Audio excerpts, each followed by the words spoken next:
بسم اللہ الرحمن الرحیم۔ میں ہوں مدثر راجپوت۔ آج آپ کو ایک میں دلچسپ اور ویری انٹرسٹنگ ایک قصہ سنانے جا رہا ہوں۔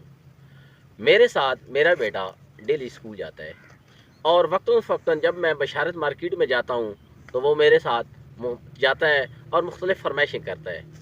آج صبح سنڈے کا دن تھا تو اس نے کوئی 3-4 مجھے فرمائشیں کی، تو میرے پاس جتنی گنجائش تھی میں اپنی بساط کے مطابق چیزیں لے آیا، اور جیسے ہی چیزیں لے کر میں گھر پہنچا تو اب میں نے بچوں کو بتانا شروع کی کہ آپ نے بیٹا کہا تھا کہ اسٹرابری لے آئیں، میں لے آیا۔ آپ نے مٹھائی کا کہا بیٹا، وہ بھی میں لے آیا۔ آپ نے بیگ کا کہا نیو بیگ لے آئیں، میں لے آیا۔ تو اب ایسا کریں، پاپا کا تھینک یو ادا کریں۔ تو جیسے ہی میں نے اسے یہ کہا تو اس نے کیا جواب دیا، اس نے کہا پاپا آپ سائیکل تو نہیں لائے؟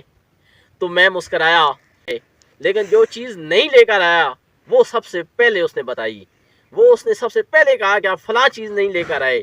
یہی دنیا ہے، آپ دنیا کے لیے کچھ بھی کرتے رہیں گے لیکن وہ آپ کو وہی چیز ڈیمانڈ کرے گی، اسی چیز کا تقاضا کرے گی جو آپ نہیں دے سکتے۔ اس لیے ہمیشہ اپنے سسٹم میں رہیں، اپنی بساط میں رہیں، اپنی اوقات میں رہیں۔ آپ کا جو ایک سٹرکچر بنا ہوا ہے اس سے باہر نہ نکلیں، ورنہ آپ پریشان ہو جائیں گے۔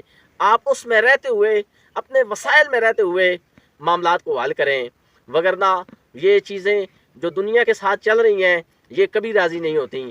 تو مجھے وہ بڑا زبردست واقعہ یاد آیا بیٹے سے کہ جو چیز آپ کے پاس نہیں ہوگی دنیا وہی مانگے گی، تو آپ اپنی کیپیسٹی میں رہ کر معاملات کو چلائیں۔